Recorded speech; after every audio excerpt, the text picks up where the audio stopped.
Эрдэнэтийн болон тавтай морил. За ингээд 2026 он болоход бүх ажлууд стандартчлагдаад одоо бүх юм ингээд AI-аар хийдэг юм нэлээ элбэг болж эхэлнэ. За тэгээд энэ 2026 онд буюу дижитал номад гэж ярьдаг те цүнхээ өрөөд компьютертэй ингээд дэлхийгээр тэнвшлээ явж идэг онлайнаар ажиллаа хийдэг ийм нэгэн залуу байгаа. Patrick Dank гэдэг. Тэр залуугаас би одоо өөрийнх нь YouTube суугаас ч юм уу хийж байгаа юмуудыг харангуйтаа ер нь энэ AI 900-д яаж одоо AI-г маш нухацтайгаар сайн ашиглаад 2026-нд өөрийнхөө одоо хувийн брендинг дүр төрх одоо брэнд гэдэг нь ямар нэгэн бүтээгдэхүүн гаргахыг хэлээгүй шүү. Хувийн дүр төрхөө амжилттай бүрдүүлээд тэндээсээ одоо мөнгө олох аргыг тайлбарлсан байлээ. Тэрнээс нь би санаа аваад одоо өнөөдөр видео гэж чинь тэгэхээр энийг үзэж байгаа хүмүүст одоо юу гэдэг нь те AI-ийн энэ одоо алтан боломж энэ цаг үеийг ашиглаад одоо өөрийн гэсэн капитал мөнгө хөрөнгөтэй ч юм уу те хувийн дүр төрх брендingтэй болохын аргуудыг зааж өгч байна.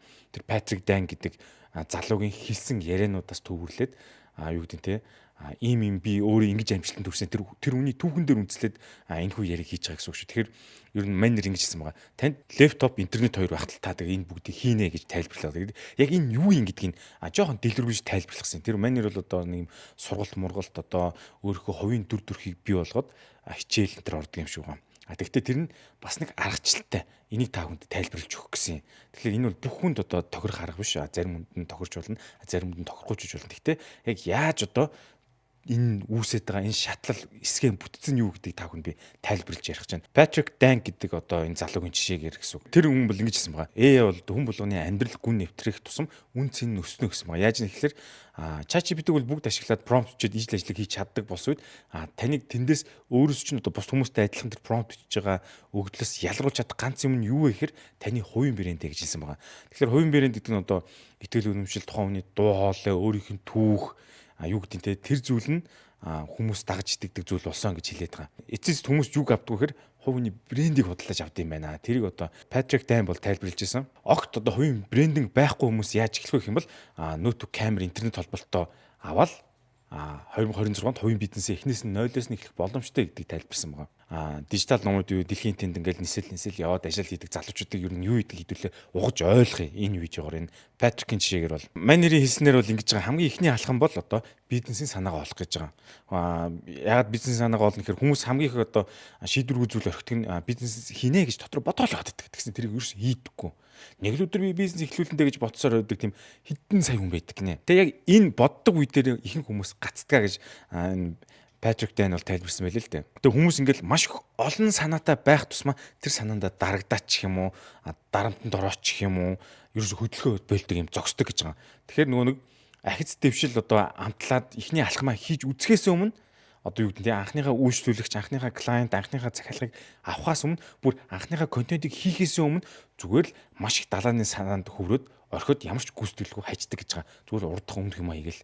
Энэ бол хамгийн том алдаа гэж хэлж ирсэн. Яг энэ талаар бол тэр Patrick бол олон хүнтэй уулзсан байл гэсэн чинь ихэнх хүмүүс ингэж хэлдэг гэж байгаа. Ер нь айцтай байдаг гэсэн. Айц нь юу вэ гэхээр би хэрвээ энэ бизнес модельийг эхлэх юм бол над тохирохгүй байл яах юм бэ гэсэн нэг айц. Хоёрт нь болохоор би бүтлгүүтүүл яах юм бэ гэсэн хоёр дахь айц. Гуравт нь болохоор би одоо хамгийн сайн хянаараа хийж чадахгүй муу хичүүл яах вэ гэсэн юм гурав дахь айц. Дөрөвт нь болохоор хэрвээ би амжилт олсон ч гэсэн тэр мэн одоо над өөрт нь таалагдахгүй юм уу, бусдад таалагдахгүй ч юм уу, цаашаа явах ингээд замналгүй болчихвол яах вэ гэсэн юм дөрвөн айц дээр хамгийн хүмүүс санал өгсөн гинэ. Одоо би ингээл та нарт жишээ хэлж яхад нэг хувийн юм эхлэх гээд хөдөлж чадахгүй байгаа хүмүүсийн л айц үүдэж тэгэл энэ айцаа ториол за гэл эмэгээл яваад байдаг. Алхам хийхгүй гэсэн үг. Майндсет нь болохоор ингэдэг юм л дээ.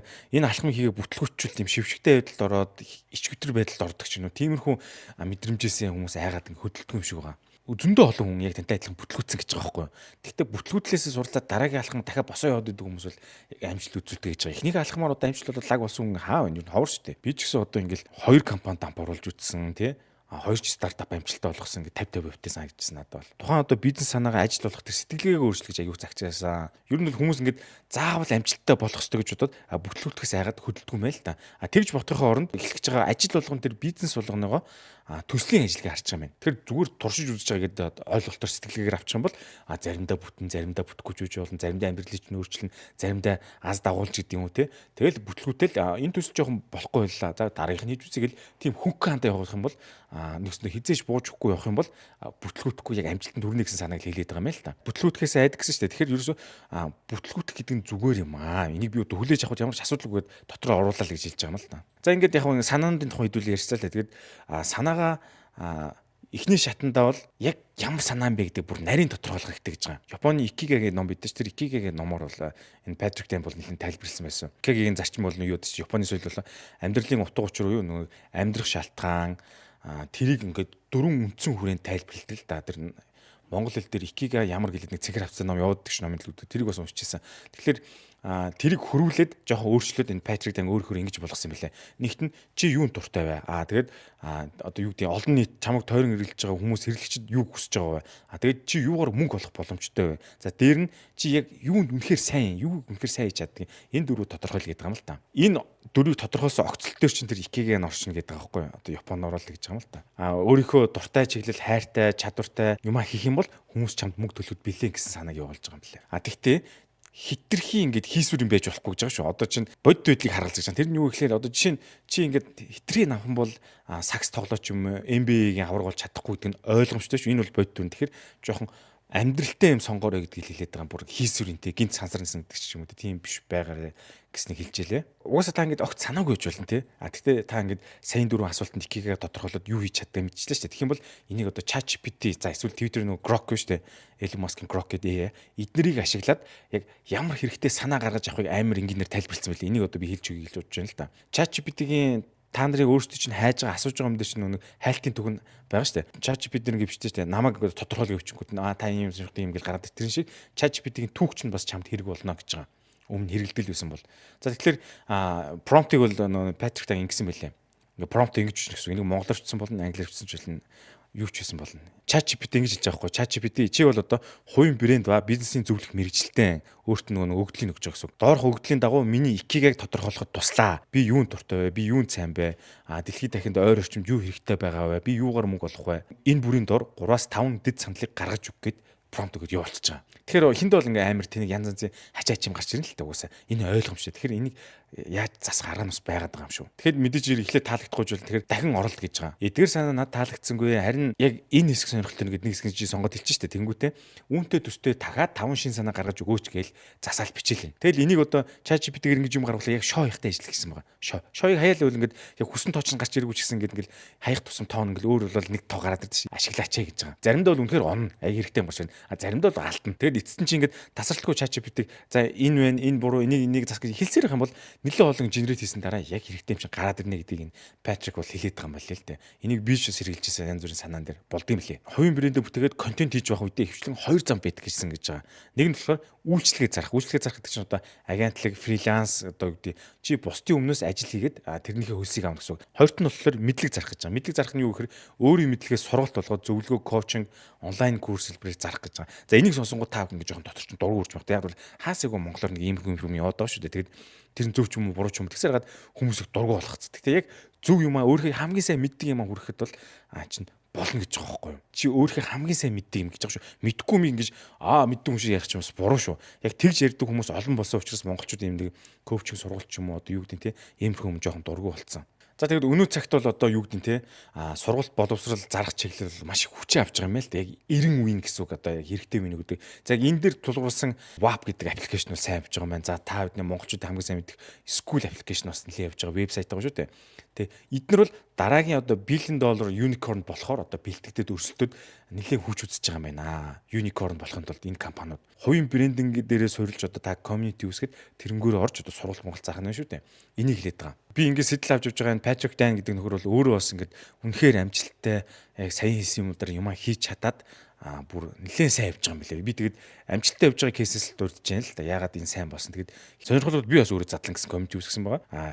Тэн дээр YouTube задлан хичээл бүхлээр орсон байгаа. Ягаад энэ community үүсгэсэн бэ гэхээр хамгийн гоё нь шинээр гоё сайхан YouTube-руудыг гаргаж ирэх зорилготой байгаа. Бүх юмаа зааж өгч байгаа тэр community дээр. Тэгээд гарч ирэнгүүт нь би хамтраад хамт контентийг мөн ажлууд өгөх гээд байгаа байхгүй юу. Оюугой одоо энэ advertising өөр шинэ ажлууд занд бас байгаад байгаа. Тэрийгэ тэр хүмүүст өгөхийн тулд би ингээд одоо юу гэдэг хүний нөөцх юм уу хамтран ажиллах андууд партнеруудаа бэлдэж гин гэсэн үг. Тэгэд хамгийн гол санаа нь хувийн брэндээ AI ашиглаж хийнэ гэдэг нь чи өөрийгөө хүмүүст таниулна гэж байгаа контент ч юм уу ямар нэг юмар. Тэгэхээр хүмүүс юу яадаг вэхээр амар олон хичээл хахад таньдаг хүний хичээлийг л авна шүү дээ. Тэрийг хэлээд байгаа. Онлайн ийм коучинг ч юм уу сургууль ч юм уу ямар нэг юм хийлээ гэж бодъё л да. Тэгэх юм бол хүмүүс чамайг танихгүй бол хідэн төгрөгч гэж хямдхан ч өмтөж тавьсан тэр курсыг хүмүүс авахгүй. Харин чи өөрөө контент хийгээд AI ашиглаад энийг хөшүүрг болгож ашиглаад юу гэдэг хамгийн жишээ нь өөрийнхөө туршлагыг одоо постлож, контентлож оруулах нь шүү дээ. Жишээ нь юу гэдэг нь Instagram дээр та сайн бол Instagram-ынхаа дагагчийг өсгөх тэдэн арга гэдэг ч юм контент хийгээд тэрийгэ тавих юм бол хүмүүс followers бол тэрий чин брэндүүд хараад чамтай хамтран ажиллах захиалга өгнө гэж байгаа. Эхний ээлжинд тэгэхээр өөрийгөө танилцуулахын тулд бусдаас ажил авч хийхийг санал болгож байгаа юм билээ. 3 дахь компаниуд юу гэж нэхэр чи өөрөө энийг ингэ хийчихээ Instagram дээр юм оруулчих. Харин би чамд төлбөр чинь төлөё. Тэгэхээр энэ бол үйлчлэгээ зарах шүү. Нөгөөт нь болохоор мэдсэн юм энэ миний хичээлийг зарна юм хоёр төлөлтэй байгаа шүү. Нэг нь үйлчлэгээ авч хийх, нөгөөх нь өөрийнхөө сургалтыг зарах. Хамгийн түрүүнд шууд ингээ контент хийгээд олон дагагчтай болох чинь тийм сайн биш ээ. Тэрний оронд эхлээд үйлчлэгээ үзүүлчих хүмүүст компаниуд үйлчлэгээ үзүүлээд мөнгөн урсгалтай болчих. За тэгэхээр ихэнх хүмүүс яаж алддаг вэхэр бушуухан шууд сургалттай болох дээрдэг.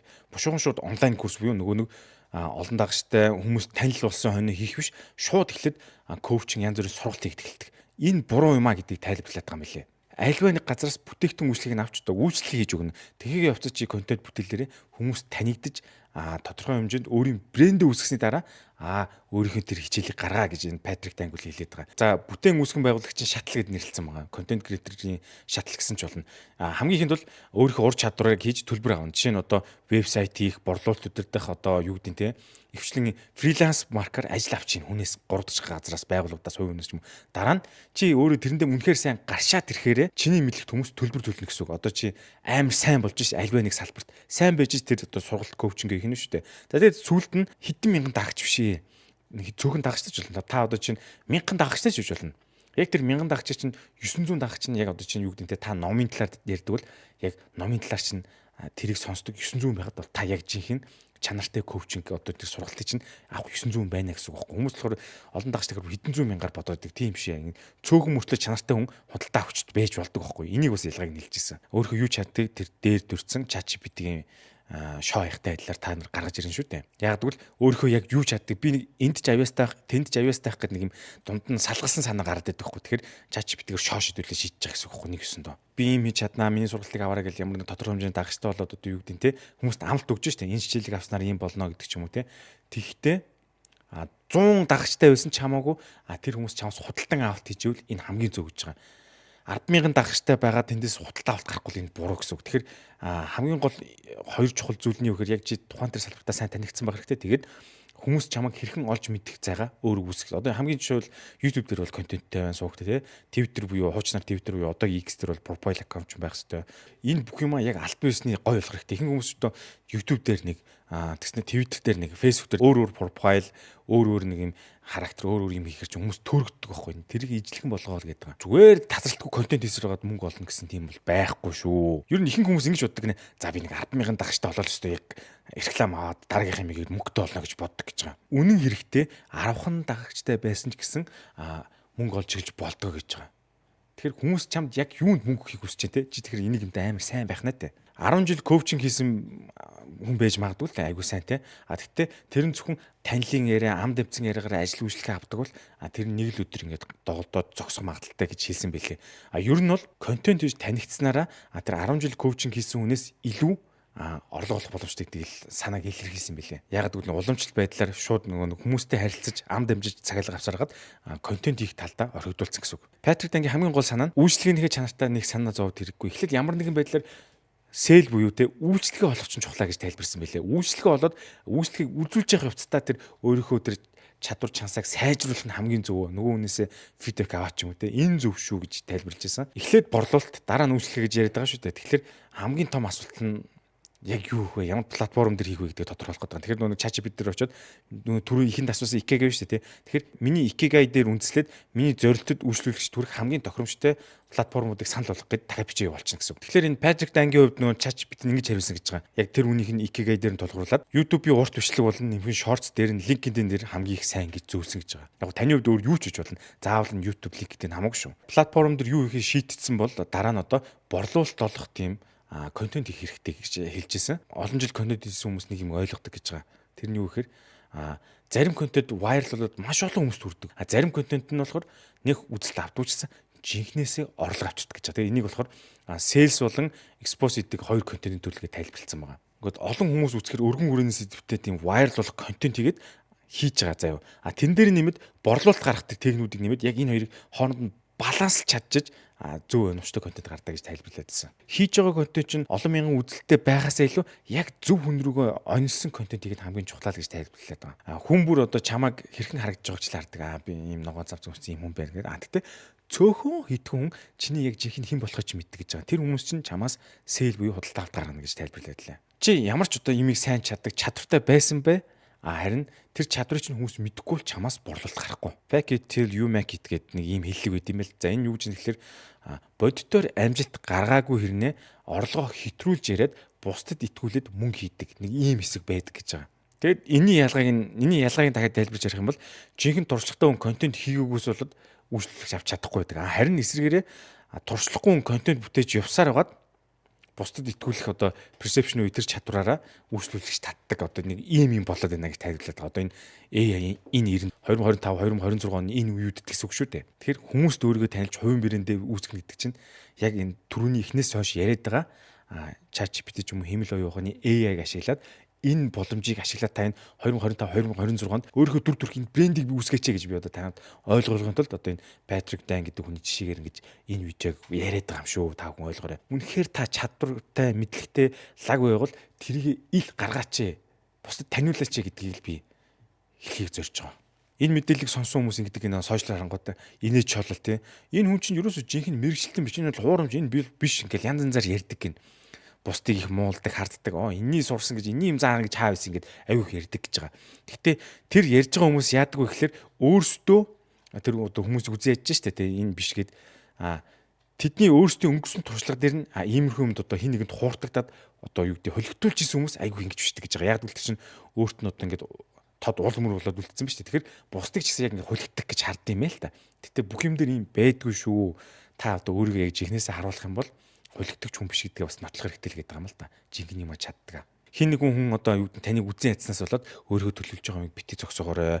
Муу комментэд ирч хүчээ бити сорвуулаарай гэдгийг бол захиад байсан. Энэ бол хаасайг л хэрэглэгддэг зүйл. 2025 2026 энэ ирэх жил ч гэсэн те энэ дээр та AI-г одоо юу гэдэг те маш сайнаар ашиглаа. Өөрийнхөө хувийн брендийг бүтээгтээр ашиглаж байна. За тэгээд өөрийнхөө контент хийхдээ туслуулна те YouTube-ийн скриптийг магадгүй бичүүлж болно. Хүмүүс бол AI-г ашиглана. Ягаад ашиглаж болохгүй? Хамгийн гол нь ерөнхийдөө тэрийг бүтцэд оруулаад зөв дараалттай болоход л AI чинь тусдаг гэдэг байгаа. Тэрнээс биш тэрэн дээр нэмэд өөрийнхөө өнгө айс, туршлага, өөрийн үзэл санаа бүх юма заавал нэмснээр тэр чинь бүрэн бүтэн болоод яг таны юм болж байгаа байхгүй. Тэгэхээр 100% AI-г ашиглах биш. Өөрийнхөө өнгө айсыг нэмж яг хоолоор бол те та ингээд хоол хийж байгаа бол хоолныхоо жор амтыг тааруулахад л анхаар гэж байгаа байхгүй. AI бол тэр нэг төмс арилгах, төмс шиг тэр нэг бэлтгэл ажлууд дээр л ашигла гэсэн санаа хэлээд байгаа шүү. Энэ ялгаатай шүү. Хүмүүс айгүйх буруугаар ойлгодог. Одоо ингээд янз бүрийн контент хийж байгаад би энэ чинь ChatGPT гэсэн мэдээлэл гарчих юм чи ярьлаа гэж айгүйх коммент орж ирж байсан те.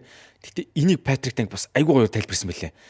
Нэг тохиолдолд ингээд хинч одоо ChatGPT гэсэн мэдээлэл хагаад авч чаднаа. Ямар ч асуудалгүй хамгийн гол нь. Гэхдээ тэрийг гоё өөрийн өнгө айс үзэл бодлоо шингээгээд боловсруулад маш одоо цэгцтэйгээр хүнд хүргэж байгаа одоо delivery view messenger гэж ярьдаг те зарга хүргэгч юм те тэр хүн чинь айгуу чухлаа тэр зарга хүргэж байгаа тэр хүнээр дамжуулж мэдээлэл авч байгаа учраас чи өөрийнхөө хувийн брендийг үүсгэх гэдэг байгаа байхгүй тэр хүн өөрийгөө таниул тэгжиж чамаар дамжуулж хүмүүс мэдээлэл авна гэдэг байгаа. Энэ бол өөрөө ингэж ChatGPT-гээс сайхуулан өөрөө мэдээллийг түгэх хоёрыг ялгааг тайлбарлаад байгаа. Та бүхэнд ойлгомжтойгоо үднэсэн гэж хэллээ. Patrick Dan бол өөрөө ингэж хэлээ. ChatGPT-г ашиглаад бүх юмар ашиглаж байгаа. Тэгээд түрүү шоошидох промптер чи бол одоо бизнесийн зөвлөгөө над бизнесийн зөвлөгөө гэж өөрт нь өгдлөгөө тэгж хэлүүлжсэн шүү дээ. Дараагууд болохоор Patrick чинь ингэж байгаа. Чи бол миний хувийн стилист. Над ямар хуудас ямар үсний цалт ямар одоо нүдний шил цохыг хэлэнгүүтээ өөрийнхөө зургийг оруулгуудаа эндээс ажиллахгүй нөтөр ингээд за ийм энэ дээр дарга бүгд нь хилээд өгч гэж байгаа. Дээр нь бичлэгэхэд миний арын бэкграунд юм ойр орчинд юу авах вэ хэлж өгөөр чи бол одоо интерьер дизайнер гэж тагж өгдлөөгөнгүүтээ үр дүнгуудыг гаргуулад тэрнийхээ дагуу дахиад орчноо өөрчилж арийнхаа бэкграундыг засангуудаа видеого дахиж шинээр хийсэн гэж байгаа энэ Patrick Dan. Тэгэхээр энэ ChatGPT-г яг хувийн туслах шиг ашиглаад байгааз энэ гадаад дүр төрх болон орчин тойрон бүх юм дээр анхаарснаар илүү мэрэгжлийн харагдаж чиний хувийн брэнд үүсгэхэд аюух туслах гэдэг байгаа шүү. Гэтэ ихэнхдээ ингээд бичлэг контент оруулаад угаасаа уналт явагддаг гэж байгаа юм. Баг үзэлт авахгүй 10 үзэлт ингээл уналтыг өөрөө гоё мэдэрч аваад тэндээ битээ шанал гэжсэн. Уналтыг мэдэрсэн хүмүүс тасралтгүй хийсээр хагаад тэр уналтаасаа сайжирдаг гэдэг гол философи яваад байгаа. нийт хүмүүсийн одоо контент ямар нэгэн хэлж байгаа хүмүүсийн 90 гаруй хувь нь анхны контентыг хизээч тавьдаггүй зүгээр санаа тавьж байгаа л унцдаг гэж байгаа. Өөр яг юм Патрик Тантай адилхан олон залуучууд л байгаа л да. Би зүгээр энийг жишээ аваад 2025 2026-нд AI хөшүүрэг болгож ашиглаад та өөрийнхөө хувийн брендийг ямар нэгэн байдлаар үүсгээч гэсэн мессежийг та бүхэнд хүргэхийг зорилоо. Хэрвээ та энэ хүртэл үзсэн бол баярлалаа. Та тэгээд ямар нэгэн алхам хийхийг би хүлээж байна. Дээр нь бас та контент хийж байгаа бол задлан комментүүд ороор задлан комментүүд одоо бүх юмыг заасан цогц хичээл байгаа. Сар болгон шинэ хичээл нэмэгдэж байгаа. Дээр нь хамт олонтой болоод тэр хамт олноос энэ миний яаж нь болохгүй нэгэд байнга асуулт хариулт хийдэг ч юм хоорондоо чаталдаг. Уулзалт болохоор ийм их гоё коммент үүсэж байгаа. Та бүхэн ороорой. Удахгүй үн нэмэгдэх юм билээ шүү. Ингээд Эрдэнэтер болон та хамт байсан баярлалаа. Дараагийн дугаараар бас гоё сонирхолтой сэдвийг хүргэнэ.